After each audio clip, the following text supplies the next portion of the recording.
the most articulate people in the world, certainly in Hong Kong, on the future of Hong Kong, what's going on there, analysis of Hong Kong, and as we all are used to my saying, using data to analyze what's going on. So that I think is Chairman Mao once said, 没做社会调查就没有发言权, right? Those who have not done social science research have no right to speak. But it is good 毛 data. 主席教导我们, 毛主席讲的, okay. Chairman. But David is now, he's professor at Hong Kong University of Science and Technology, has done, I've been through this presentation in the last few minutes, and I assure you you're in for a treat.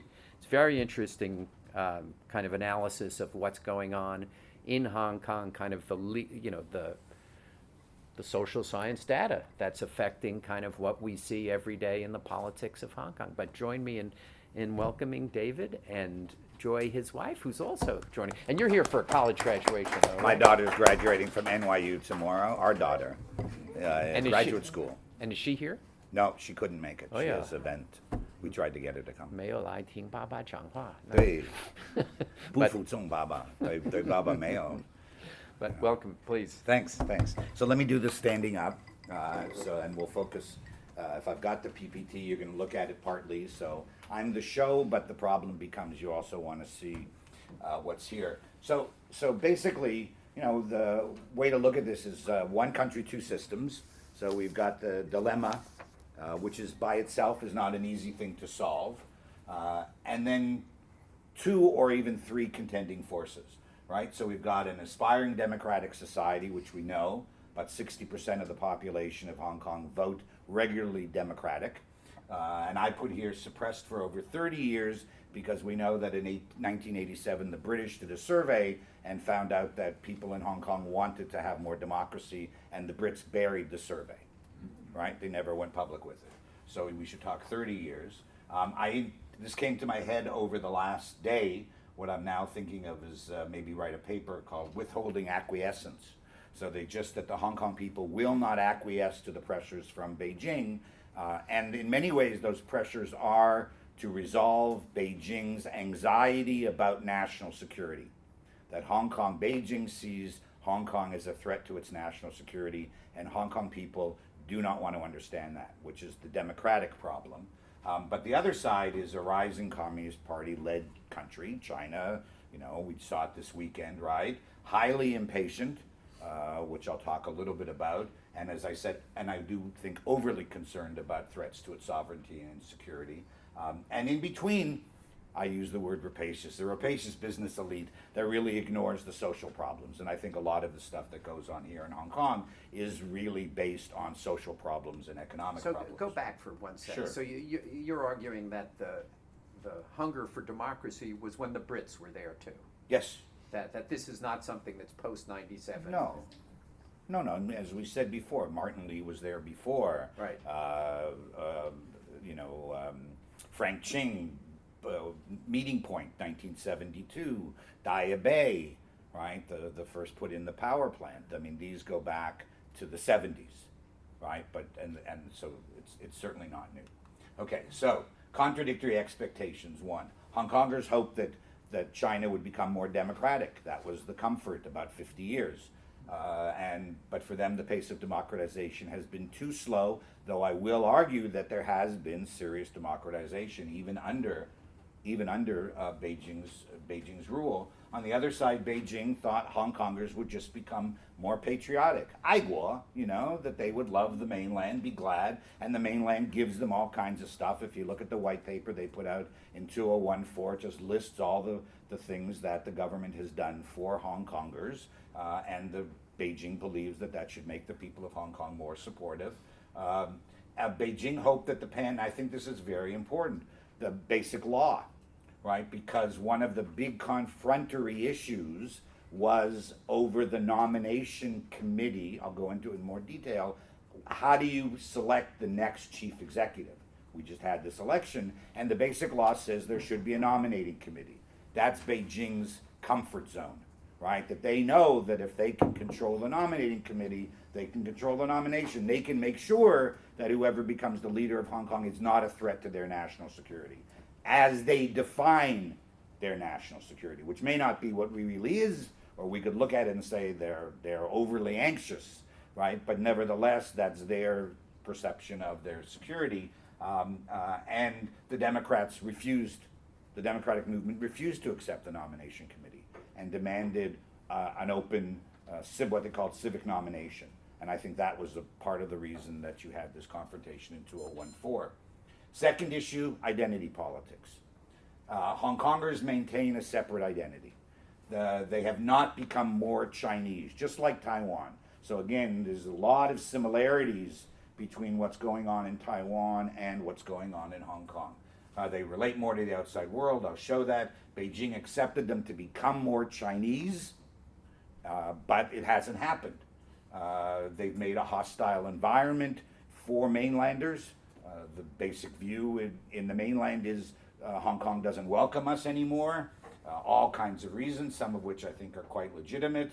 And now we have a localist, if not an independence movement, but at least a localist movement in Hong Kong, which is very much like in Britain, in a lot of places, also the US to a certain extent, America first kind of attitude. So here's a survey. I hope you can see it. It's not as big as I thought, but you can see that the least identity, right, is the blue, being Chinese in Hong Kong, and the most common identity here, right, the most common identity up here is being a Hong Kong, is the... Can you tell us the colors?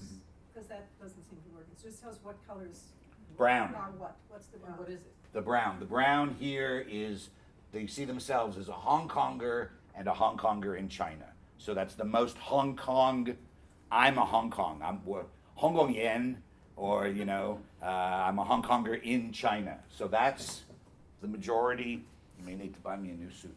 The majority of people clearly feel themselves to be Hong Kongers or Hong Kongers in, or Chinese in Hong Konger in China, right? Not a Chinese in Hong Kong, but a Hong Konger in China. So that's a very strong Hong Kong identity, right? What's the time frame on that, please? This goes from 1997 to 2016. Thank you. I worked hard to keep this data up, right?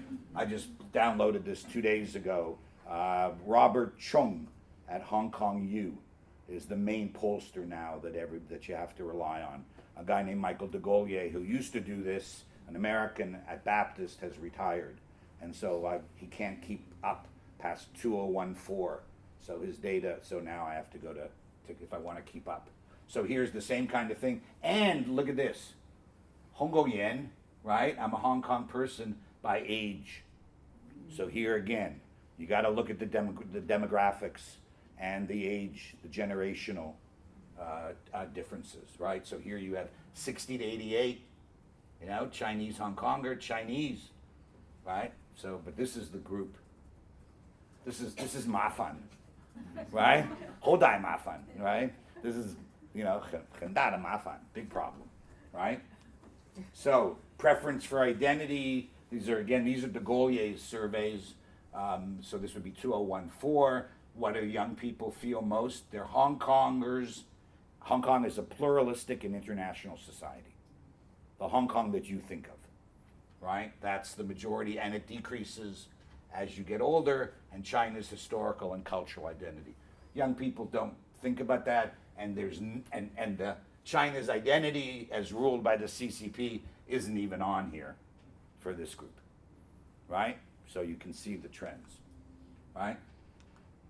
Under 40s much prefer to see Hong Kong as pluralistic and international, and those are the people who are thinking of leaving as Hong Kong becomes more Chinese, right, for them.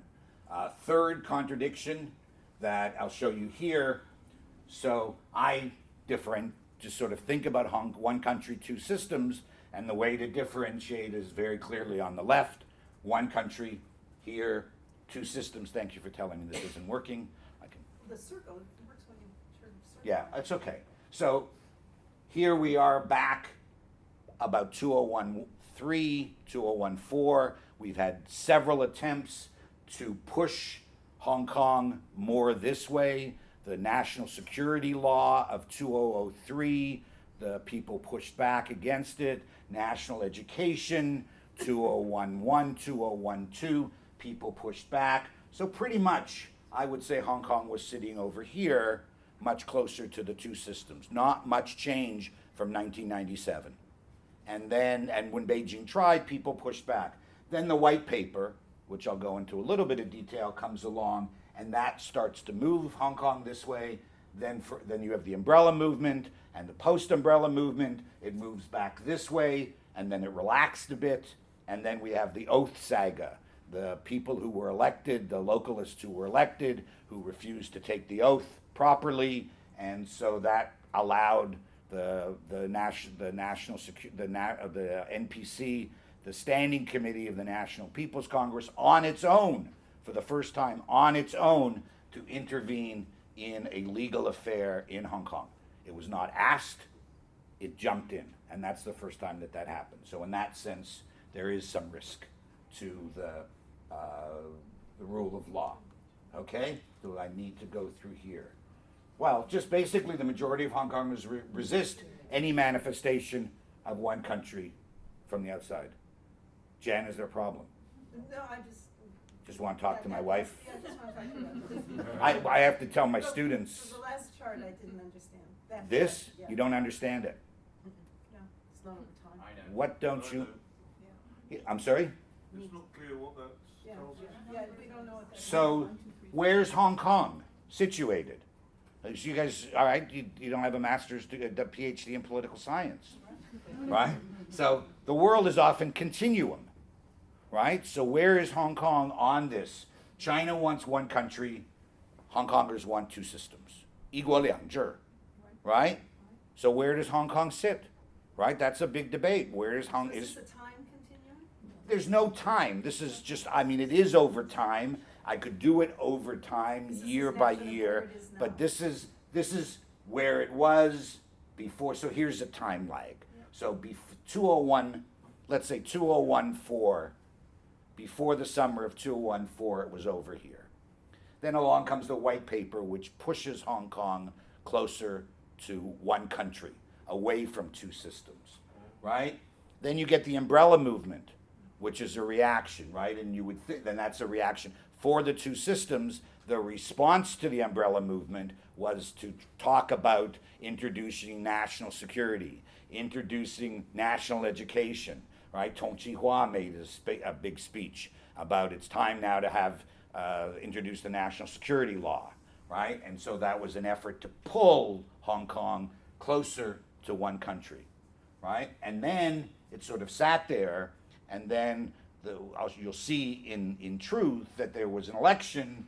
The pro-democratic forces, the localist forces, did very well, so it should have pushed it back to two systems, and then what you get is an intervention against the candidates, the people elected to the legislature, who basically use the word China, slander China, and two of them get kicked out, and Beijing directly intervenes into Hong Kong politics, pulling the place closer to one country.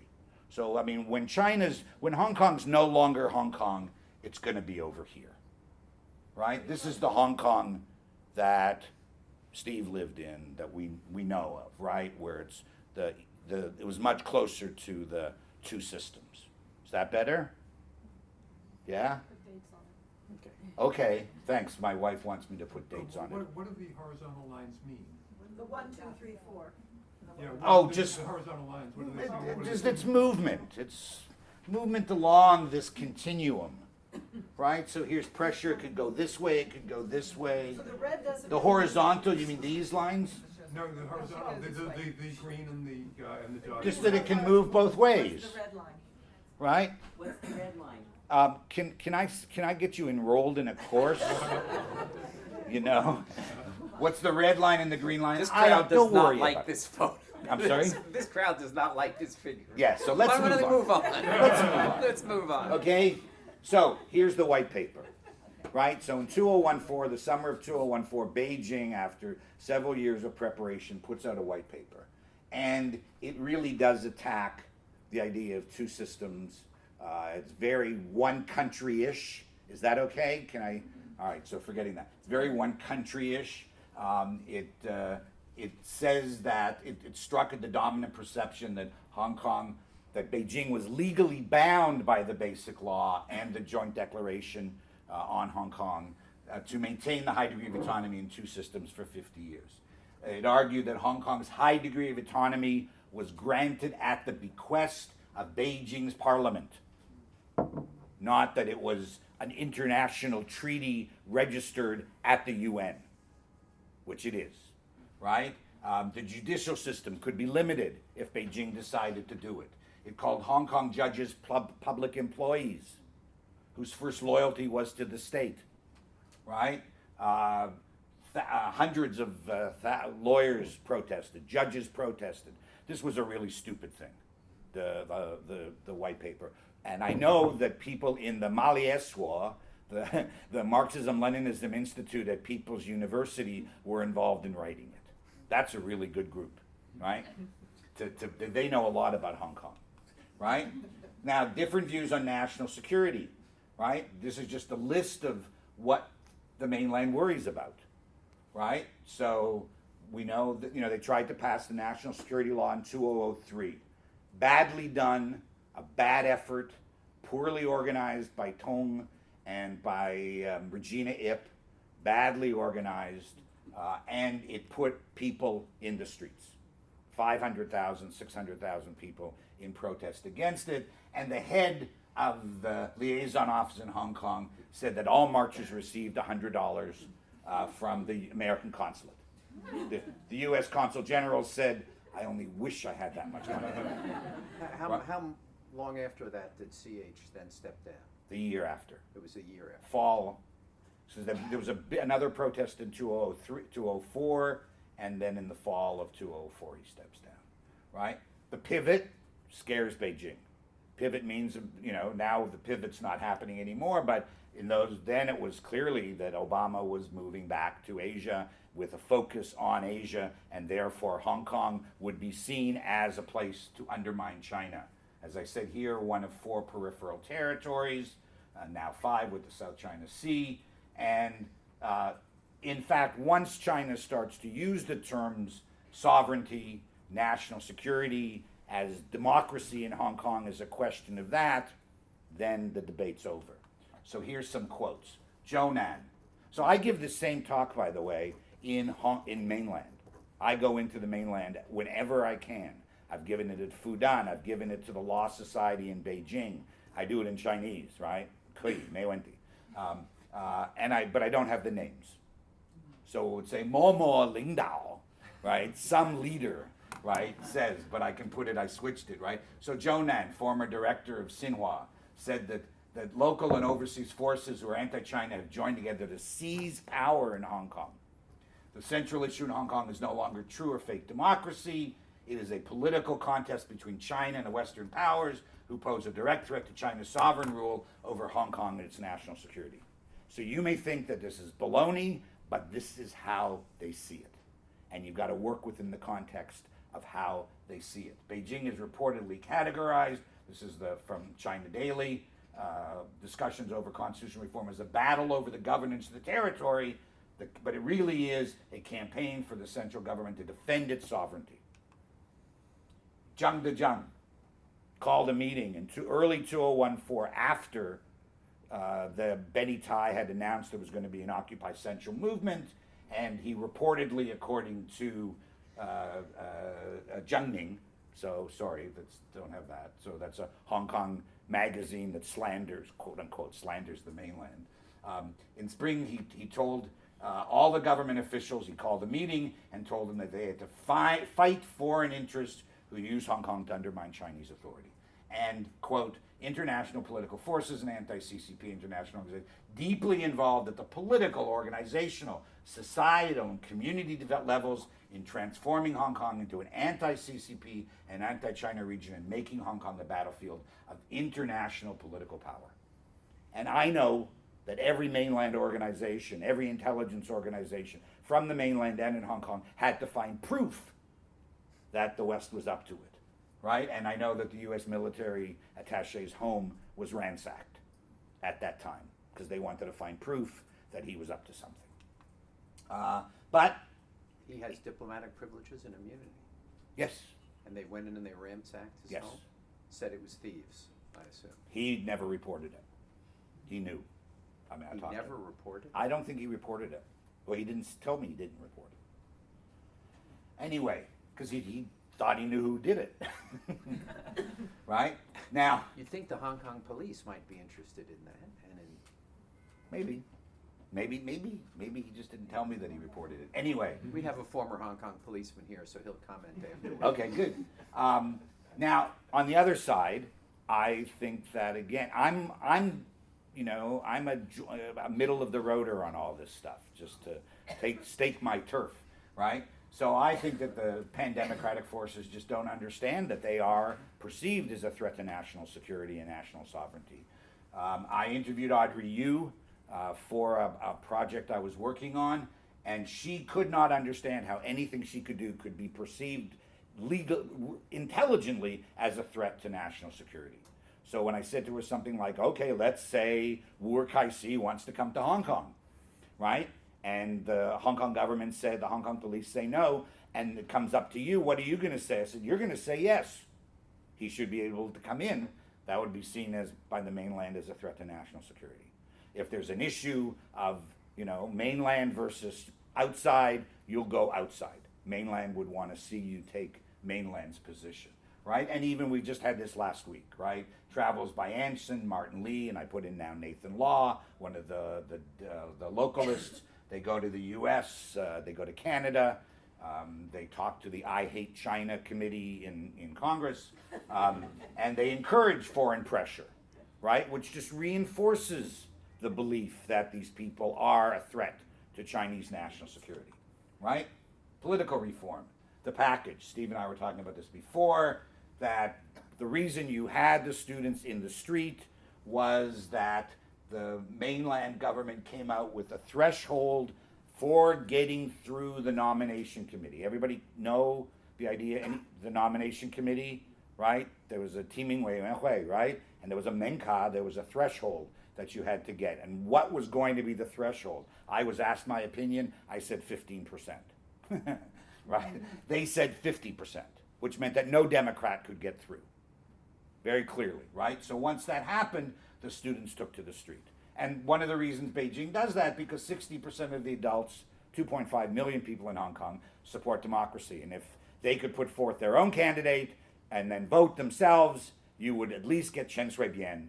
You would get a very democratic person as the chief executive of Hong Kong, which the mainland is not willing to accept.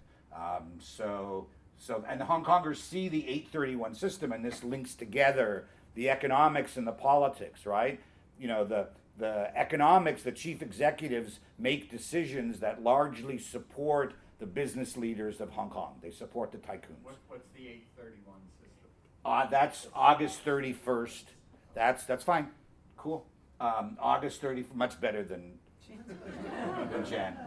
So August 31st system was the system that said 50%. You had to have 50%, which meant that whoever was going to get nominated was going to be a pro-Beijing person, right?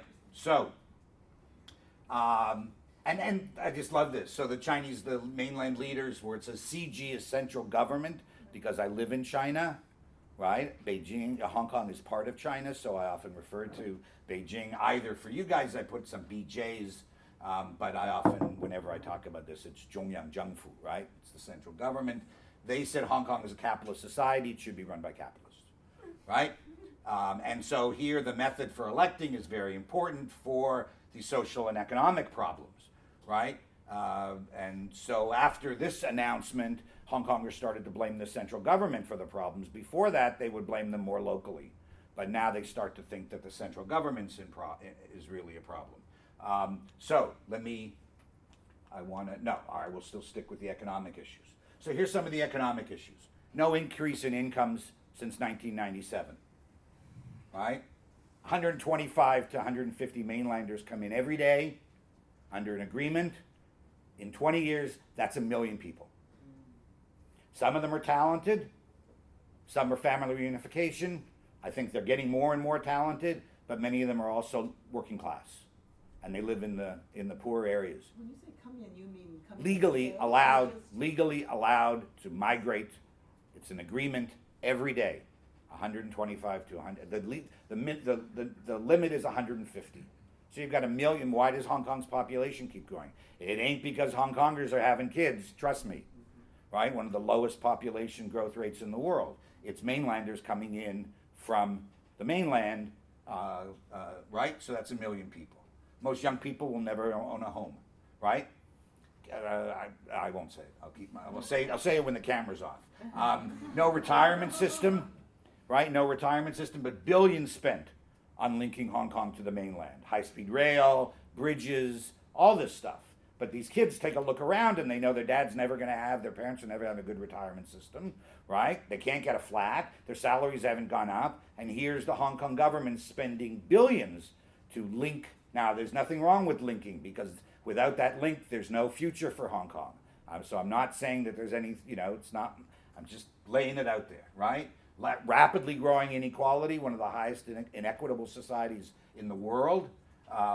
And Beijing, under that white paper, in the white paper, they even say how wonderful Beijing was in helping Hong Kong people overcome SARS in 2003, right?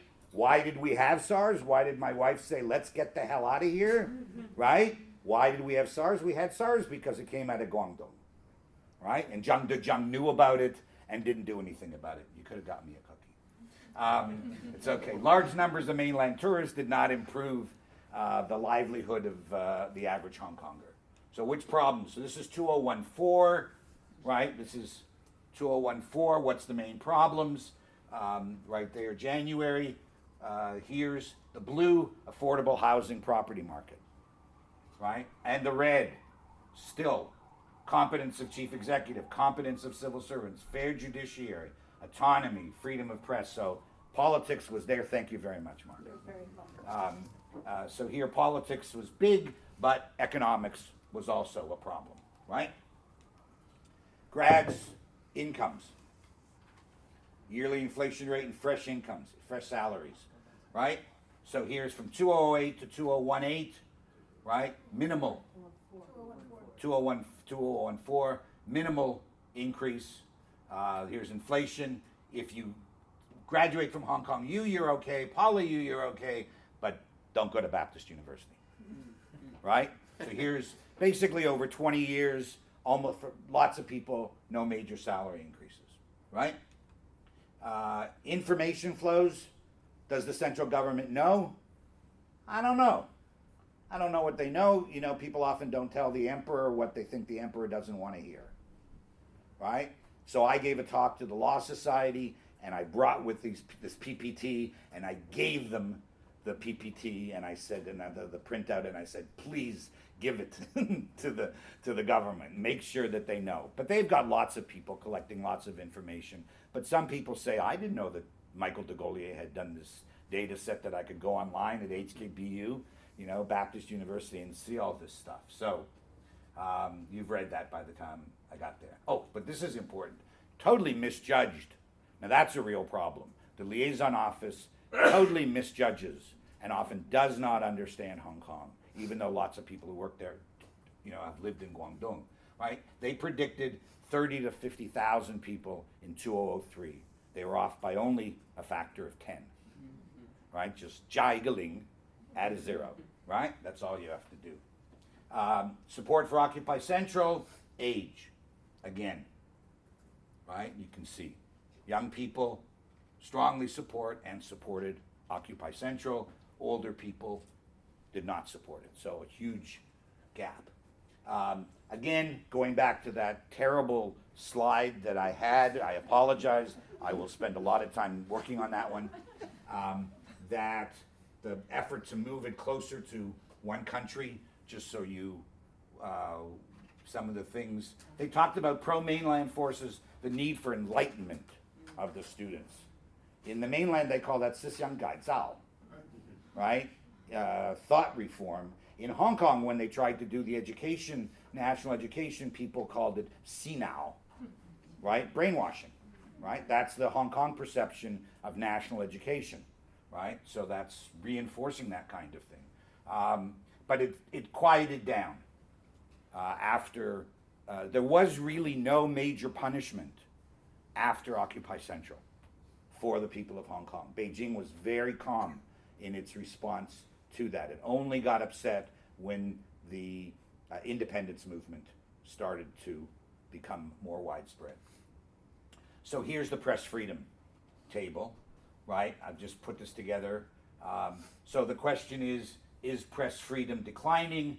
And here you can see this is people were surveyed, and they were asked to rank from 0 as no freedom, 10 to full freedom of the press. And so as of 1997, we were at 7.15 from the people who were surveyed.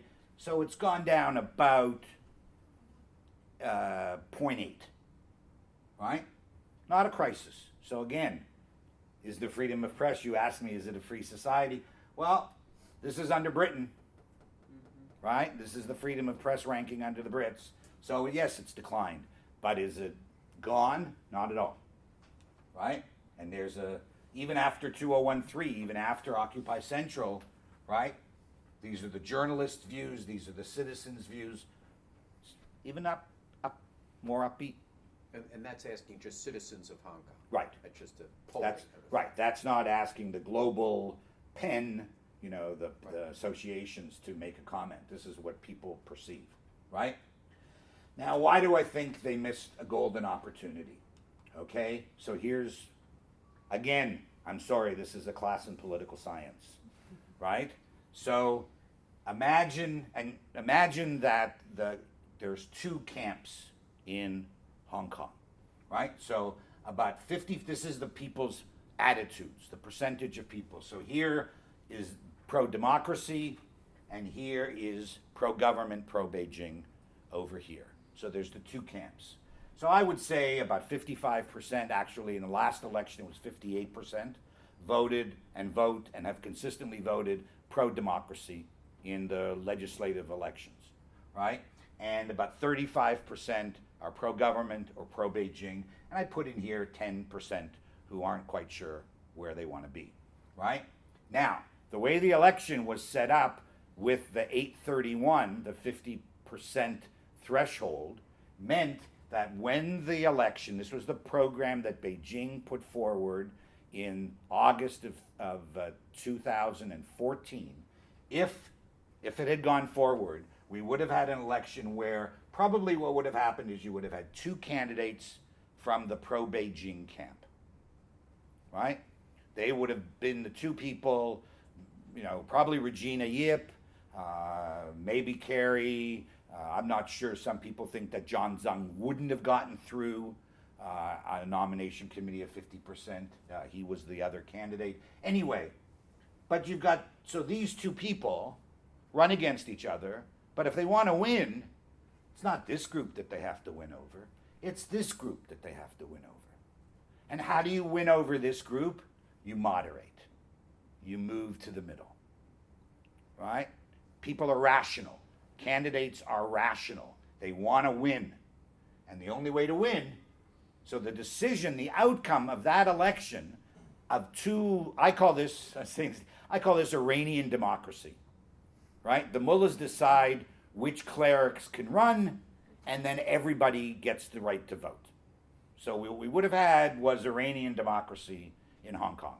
But it's better than no democracy, right? And from an American perspective, you guys, I'm a Canadian, so didn't mention that. So even though I'm a member of the National Committee on U.S.-China relations, right? But what you would have gotten is a much more democratic process, and probably people who would have had to speak clearly to the social and economic problems of Hong Kong and saying what they would do to solve those. Now, we still got that, but still, it would have been much more competitive, much more open. You would have had, and everybody would have had the chance to vote. Would have been fun. Again, problems though, right? So, problems, the booksellers, right? As you know, that's a real problem on One Country, Two Systems, because a guy who committed an offense did an action in Hong Kong that is legal in Hong Kong, was arrested in Hong Kong and taken across the border and basically treated as if he had committed an offense in China. Arrested? It's not the word I would use. Kidnapped. Yes. It's fine. Okay? Now, it's worth remembering that those guys made a mistake, as far as I'm concerned. And their mistake was they were trying to sell books in China, which meant that they were actually doing something that was illegal by Chinese law, even though they were doing it from Hong Kong. It wasn't just that they were publishing books and having mainland people buy them at the airport and bring them back, but we now know that they were trying to ship them into China. So again, one country, two systems, they were muddying it a little bit themselves. But it's, still. it's legal for the Public Security Bureau to come, if that is true. You're not suggesting it's legal for the Public Security Bureau to come into Hong Kong and No. take them back to China. Not at all. Right. So if one looks at the violation is much more serious on the Absolutely. CG I'm just- side than I'm- on the Correct. seller side. I'm just saying there's a little bit there, right? Now, just remember, one of the things that everybody got upset as well was that the Public Security Bureau went out and arrested people in Thailand, right? And then kidnapped them and brought them back. But American government would never do that, right? They'd never arrest people, but these are terrorists versus booksellers, so it's okay, right? So then you have, so then everything goes along, sort of calms down, and so the Democrats turned down this choice, and they were very excited about their ability to do it, right? They were really pleased that they could hang together and have 27 members of the legislature and deny the 2/3 majority for the legislature to pass this package, right? So then we went forward. We were going to go forward to an election, which we had a couple weeks ago, where Carrie won, where it was just, it was it was just a selection committee rather than a real election committee. But one of the reasons that the Democrats said that they didn't want to accept that deal was that they felt that they would get beaten up in the subsequent LegCo election, right, in the legislature, that if they had accepted the deal, they would have lost their political base. The Democratic Party, the Civic Party, they felt they would lose their Democratic base, and therefore they didn't accept it. And in fact, by not accepting it, they did very well. So again, interestingly enough, last September, the Democrats did very well in the legislative election, much better than people had thought. People had thought that after Occupy Central they were finished, and in fact, it's not true. They did very well. Record turnout, 58% of the people voted Democratic. They got more geographic seats. They got more functional constituency, the pro-government, sort of the controlled, right? They got one more functional constituency seat, and in some of the functional constituencies, the Democratic people, lawyers, or the accountants, just guys you've worked with, but they're now in their 30s, they're saying, we're going to get involved in this. We don't like this. We're going to vote, right? And we're going to vote for Democratic candidates. And this is exactly what Benny Tai said that they were up to when they started Occupy Central, which was to awaken Hong Kong society, right? And in fact, they did it. Unfortunately, at the same time, we get the emergence of a localism, right? A localist says secondary school, localists privilege Hong Kong interests over national interests without declaring independence, is how I would define localists. But there's a kind of racial overtone to it. There's an anti-mainland. We're Hong Kong. We're better than the mainlanders. This is a nativist movement that's going all around the world, right? So it's not unique to Hong Kong, right? But it's become very strong in Hong Kong. Some people would say that among younger people, 40% of young people are nativist, are localist, right? They want, and what's interesting is they don't care what goes on in China. Let the party do what it wants. Arrest people. Do what you want. We don't care. Just leave us alone. Right? Which is very different than the old Democratic parties. Right? That Martin Lee and Sito Hua, all those guys were busy June 4th, right? Democratic movement in the mainland. That's what we're here for. The young people don't care. Let the mainland be the mainland. Just leave us alone. Right? Anyway, and they're trying to spread more of that information in the schools, and the Secretary of Education is trying to stop them from doing that. Survey, CUHK, Chinese University of Hong Kong, July 2016, 69.6% said one country, two systems should be extended after 2047. So again, that's still a localist perspective. We want to stay separate. We want our own system, keep it alive, right? Here, 17.4 strongly support Hong Kong becoming independent after that date. And you don't think the mainland gets anxious about this, right? If they could do a survey in Xinjiang or Tibet, right? And we know in Taiwan, probably 80% of the people in Taiwan, if there weren't 1,300 missiles pointed at the mainland, at the island, they'd opt out too, right? 22.9% were ambivalent, and 57% were somewhat or strongly opposed. Among those aged 15 to 24, nearly 40% demanded independence, right? So again, where's the tension? There's the tension, right? What I call victory squandered. So the Democrats did well. Young people, what were called the umbrella soldiers, people who had taken part in the umbrella movement in Occupy Central, they got elected to the legislature, right? 6 of them got elected to the legislature, and 2 of them were idiots, right? And they insult China. I mean, what government would allow that anyway? I mean, no one in the U.S. Congress is going to stand up and say, I really think we should be part of Canada. Or, damn it, we should have stayed part of Spain, right? Or British, right? You can't do that. So, as I say, waving the red flag in front of Beijing. But the problem with it is that it gave the possibility for Beijing to intervene. The politics of it, I don't need to go into detail. CY tried to do something about it. It just, over time, it would have taken a lot of, there's a debate over whether or not they should, but in the end, the Standing Committee of the NPC, which is the real court of final appeal in Hong Kong, right? Hong Kong has a court of almost final appeal, right? But the real court of final appeal is in Beijing. And they intervened, clearly intervened. And they ruled that they made a special new ruling about how you should have taken the oath. It's retrogressive, right? It's previous. 4 other people are being investigated for many years. Long hair, for many years, never said the oath the way he should have said it. And now he's under some questioning, right? So that just gave the great chance to them.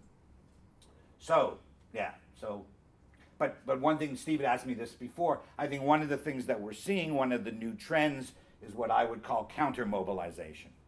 So, for example, this year, July 1st, right, famous for July 1st protests, right? It's the birth of the Communist Party, it's the day of the transition, but it also has become, because of the opposition to C.H. Tung back in 98, 99, it has become, particularly 2003, it has become the day of protest, the major day of protest.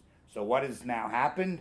A pro-Beijing, pro-government, pro-20th anniversary handover group is now being given Victoria Park for the July 1st, celebrate July 1st handover.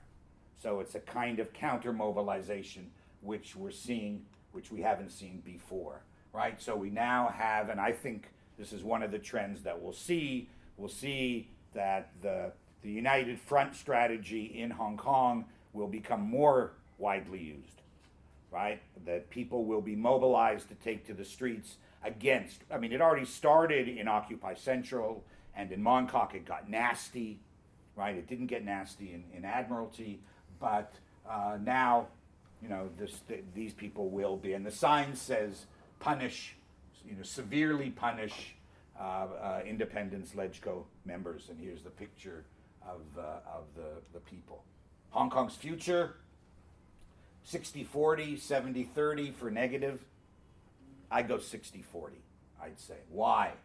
Increased radicalization, stronger independence, right? Beijing will intensify pressure. I think they're very concerned. I think the expression of the frog in the pot, not noticing as the water keeps getting hotter and hotter, the democratic movement may find that. Beijing, I go in and I say to to people in China, come on, to the intellectuals at the universities where I give this talk, I say, come on, put some pressure on your government. You guys misunderstand Hong Kong. You're making these mistakes. You're making it worse. Back off. Be patient. Take it easy, right? But the independence movement is going to make that just a lot harder, right? Just a lot harder. Right, and this radicalization of youth, thinking of leaving, 40% of Hong Kongers surveyed they'd like to leave, right? That's huge. Percentages uptick, right? 8.6% in the last year, between 2015 and 2016. US, Australia, Canada, those are the main places that they want to go, right? Positive stuff.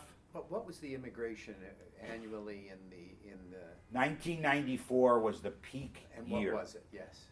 To Canada, it was 44,000. Yeah. And and that doesn't include those coming to the United States. I don't those know. going I elsewhere. just, as a Canadian Yeah. who's watched 'Cause this, I look at those numbers. That's de minimis. small.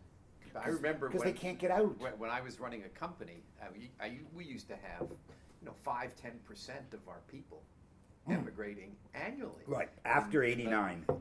Right. Exactly. We just, 1990, 91, 92. the English language capability in Hong Kong just disappeared. Right, just disappeared. If you look at the secretaries, even the secretaries in companies, the women had good English, and they're all in Australia. So this is quite small. But it's hard because a lot of these are young, they can't get out, right? It's the anybody who's, there are 1 million Hong Kongers who have foreign passports, right? Those guys are gone. The people who went out after 89, they're gone. I'm answering questions already. We're into the Q&A part in case you hadn't noticed. So they're gone. They have, they've got their passport. Those people leaving. Those people leaving would not count as immigrants. They most came back. Right. But if those they people, got foreign correct, Steve. citizenship, But those and would they not came be back and they counted. live in Hong Kong. Right, but they already are foreign citizens. So I suspect that if they leave, Not true. what? The government doesn't know that many of them have got foreign passports. The Hong Kong government? I assume you're the police. He's the Hong Kong representative Right. in this area. That's good. The Hong Kong government That's great. representative. Okay, but still, the 8% or the 7,000 would be, my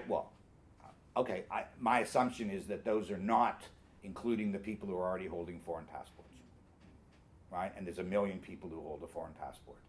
I can't go in. I belong to a health club. I say hi, Howard, to somebody who's a Hong Konger. I say hi, and they say, "Where are you from?" Toronto. Oh yeah, my cousin's there. My mother's there. I spent 7 years there. I worked there. Vancouver, right? And if I were American, I'd hear the same thing too, right? Anyway, positive. I think a lot of stuff. The next 5 years, Carrie Lam's got her work cut out, but hopefully she may be up to it.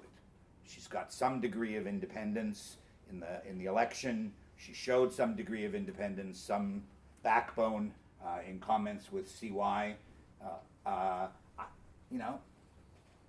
think the pandemic should say to Beijing, all right, let's rethink this deal. But I've already been told by the head of the legal affairs office in the liaison office in Hong Kong that it's not happening in the next 5 years. That's why Carrie never mentioned it in her campaign. She was basically told no democratic reform in the next 5 years. So that's a problem, right? Because there's still that aspiration for it. But, you know, one of the things is Beijing will continue, the central government will continue to squeeze. There's no doubt they will continue to squeeze, largely because of the independence movement. I mean, they were squeezing before, but now they're going to feel even more threatened and even more see it as a national security issue. And Hong Kong people, though, will continue to push back as they have. And I'll stop there.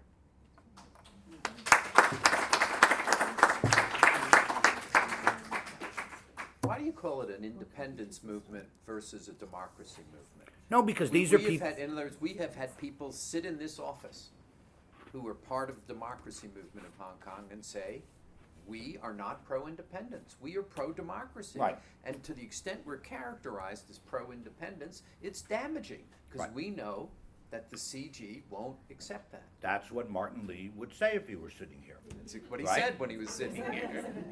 I see As Mar- did I see- Joshua Wong. Yeah, well, Joshua's smarter than the people who have become the localists, right? And those, you know, Yeah, they admitted that. They said Joshua's now, you know, on he's the a- continuum. right, He's certainly not the most radical. right. Like that There, chart there, said. there is a much more, there is a much more radical group, right? And that's a much more threatening. And that's, I mean, you ask people, you know, 独立, do you support independence? And 17% of you know, people support. That was a shocking statistic to us. We were shocked to hear that 17% of the people in Hong Kong would favor, or no, it was 17% would want to see it continued, but 40% of young people support independence, 独立, right? And that's a problem. I mean, it's just not going to happen. It's incendiary. It's a waste of human energy. But, you know, it would be okay if by doing that, Beijing countered by saying, all right, we understand your problems. And we thought, to be quite frank, after the umbrella movement, the utility, one of the utilities of the umbrella movement and all the posters that people put up, a lot of them started to become economic. And so people started to talk about, after Occupy Central, people started to talk about the economic problems and the social problems in Hong Kong. And that's clearly what needs to be addressed, right? I think. And we still, you know, that's why, but it got lost, right? The message sort of got sent out from Admiralty, right? The young people went to Admiralty, the message sort of got sent out, right? These are socioeconomic problems, and they're linked to politics, but the basic root is socioeconomic, and then that got lost. Do the Democrats now regret that they turned down the... Not in the least. That's why the last fall's LegCo election, I sit with them. Zimmerman, you know, I had lunch with him and the group. I know a lot of these people, right? And they're convinced that they made the right decision because they did so well in the September LegCo election last year, which says to them, Hong Kong people support them, and that the decision not to take the deal kept them from being punished. Now, I like to say this, when I heard that the Democrats were very excited about being able to block the passing of the bill, I went to hear one of them speak, and I won't say who it was, and he was talking about how thrilled they were that the 27 of them could hang together. I mentioned this. And I went up to him afterwards and I said, why are you voting this down? What's the advantage? And he said to me, we'll get a better deal next time. And I felt like saying, do you do drugs? You know, I did drugs when I was 18, you know, do you do drugs now? And he still would stick by that. But every month after that, they turned it down. I kept hearing, oh yeah, now Xi Jinping's the core, right? He's the core of the Communist Party. Now he'll show that he's really going to give us a better deal on Hong Kong, right? Zhang Dezheng's stepping down. He's a hardliner. we're going to get a better deal. I keep hearing this all the time. And I keep wondering where, you know, some people say a lot of it's Anson. Some people say that Anson Chan's an incredible optimist. And so she puts out this information about hearing that there's going to be better deals. And I have a very close friend who I have lunch with him on a regular basis, and he keeps saying to me, we keep getting these messages coming, you know, and I say, well, I try and send up the messages too, you know, make a deal, you know, let's get some kind of deal. But I'm, you know, I'm a G-Mouse 1P, right? I'm a chicken skin garlic, you know, chicken feather garlic skin. You know, nobody cares what I say. So you're saying that no New Deal is coming? I don't think so. Yeah.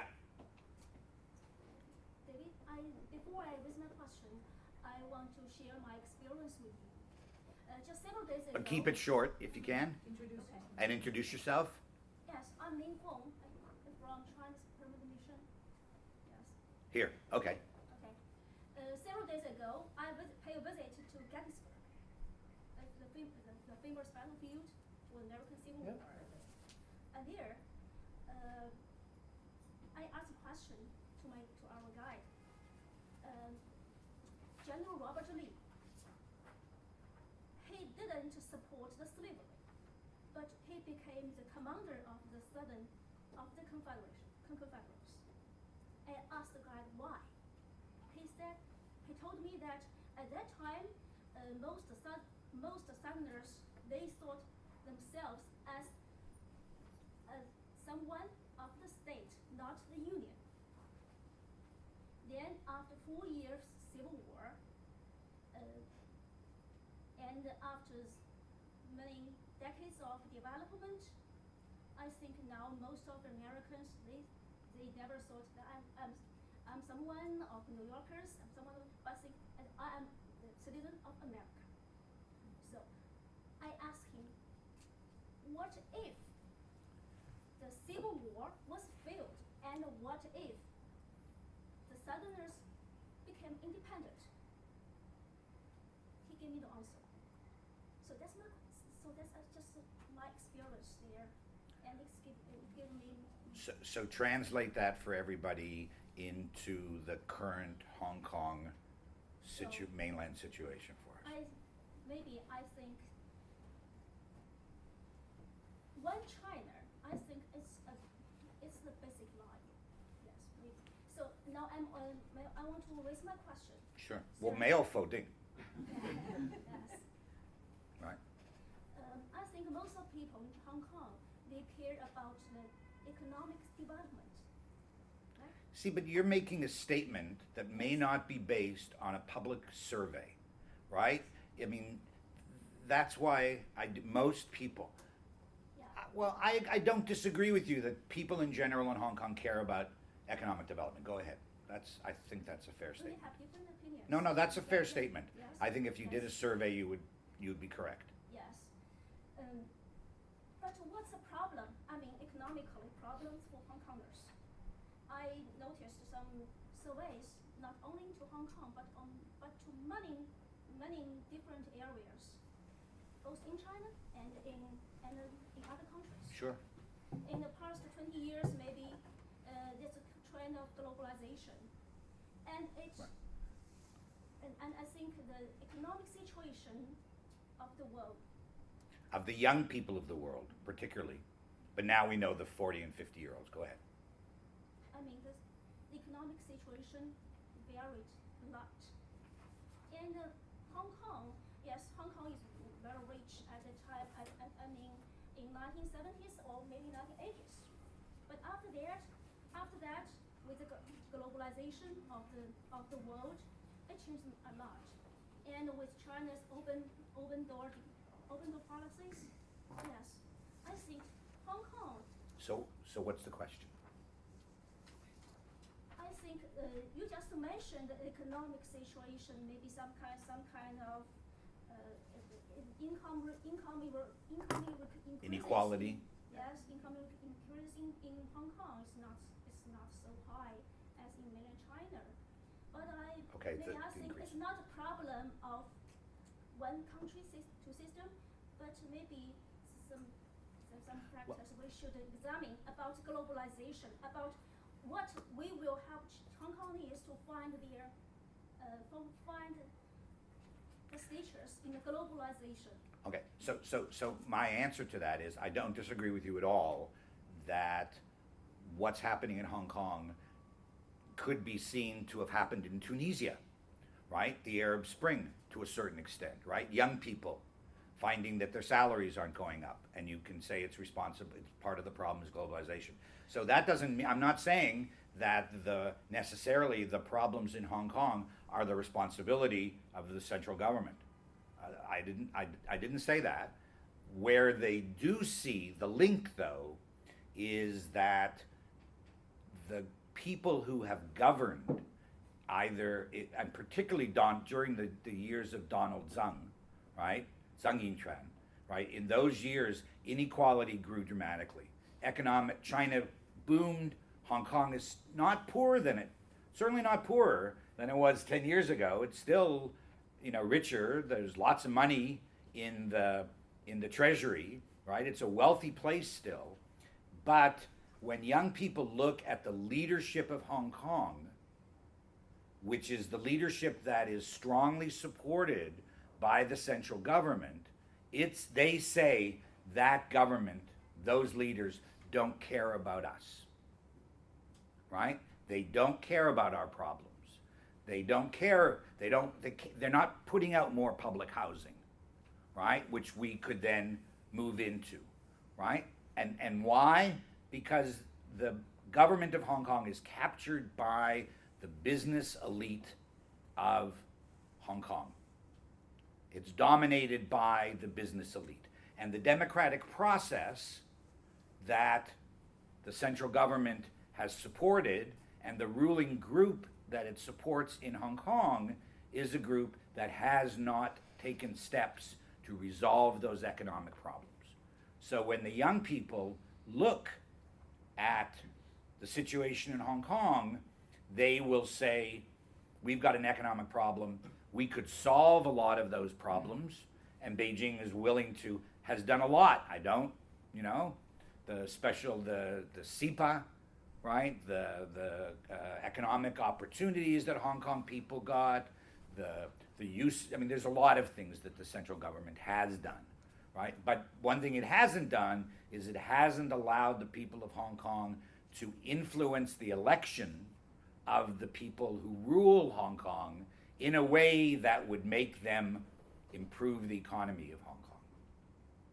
So there's the Maodun, right? So it's not that the central government in Beijing is trying to hurt the people of Hong Kong or try and make life difficult for the economy in Hong Kong, but by trying to make sure that the people who govern Hong Kong are their people, they put in power people who are not willing to solve the socio-economic problems of Hong Kong. Steve, any questions you want to raise? Or We can talk afterwards. Or comments? 很高兴跟你谈一谈。 Steve, any comments you want to make or questions? Personally, I think that the biggest mistake we made in Hong Kong was by Tung Chee-hwa when he messed up the public housing situation and then basically scrapped the construction of new housing and the formation of new land. And Donald Zhang, as chief executive, did nothing to reverse that. Nothing. And it was only when CY Leung came in that he made an effort to reverse the situation. Well, he certainly talked about it, which is one of the reasons why people were very pleased. CY got a lot of support from a lot of liberal people initially because he talked about the housing problem. He has addressed the situation, but you can't just create land overnight, particularly when you do reclamation. Oh no, there's lots of land. There's acres and acres and acres owned by the developers, and they're holding it to keep the price up. So it really is not a shortage. They could, if they wanted to. There's lots of land out there that's already ready for development that the developers are holding back. We can have a debate about Sure. the availability of that and private land rights and all the rest of Sure. it. But certainly my own view is that if Carrie Lam can make a success of reverting to a housing program, something like we had in the 90s, then that will go a long way to addressing young people's concerns. And I would hope that people who are attending this, who actually work for the Chinese government, would send back that message very clearly, that housing, and that gotta get Carrie and help Carrie in some way to get that to happen. And one of the ways you do that is you have to squeeze the property developers. You know, you got to do it. Singapore is a stable society. Why is it stable? It's stable because people have housing. It's a terrible thing when you don't have housing, right? And you have no prospect of housing, and we're going to see it all around the world. On the other hand, some of Hong Kong young people's expectations are crazy. Sure. You know, 2 years ago there were 21-year-olds still at university, hadn't even graduated, complaining that they couldn't afford to buy their own apartment as soon as they graduated. I don't know where in the world you can do that. Sure. So yeah, you know, this isn't, and my point really is that this, you know, why I said to Steve, one of the reasons I like to do this is because I get really frustrated when I see the I Hate China Committee in Washington, you know, bring in people who will only tell one side of the story, right? I think there's two sides to this story. I've always been that kind of person, right? And I think it's really important to tell both sides of the story so that the two sides then find a way to sit down and solve the problem. Yes, sir. I'm Bill Armbruster, a retired journalist. Is there much homelessness in Hong Kong? Not much, but you do have, first of all, you have 1 million working poor. So 1 million people who go, you can check this data. There's a guy at Hong Kong U, I have to remember his name, who does a lot of research on this. There are 1 million people who go to work every day in Hong Kong just to be poor. There are 100,000 people who live in those boxes, right? I'm sorry? The cages. There are about 100,000 people who live in cages. There are people on the streets, but it's not you don't see it as a problem. It's not like New York. Yeah. It's not like most cities. I mean, you know, downtown Toronto, with a socialist, quote unquote, more socialist government than the U.S. But that's not a problem. I promised you were in for a treat, and you got a treat. Thank you so much.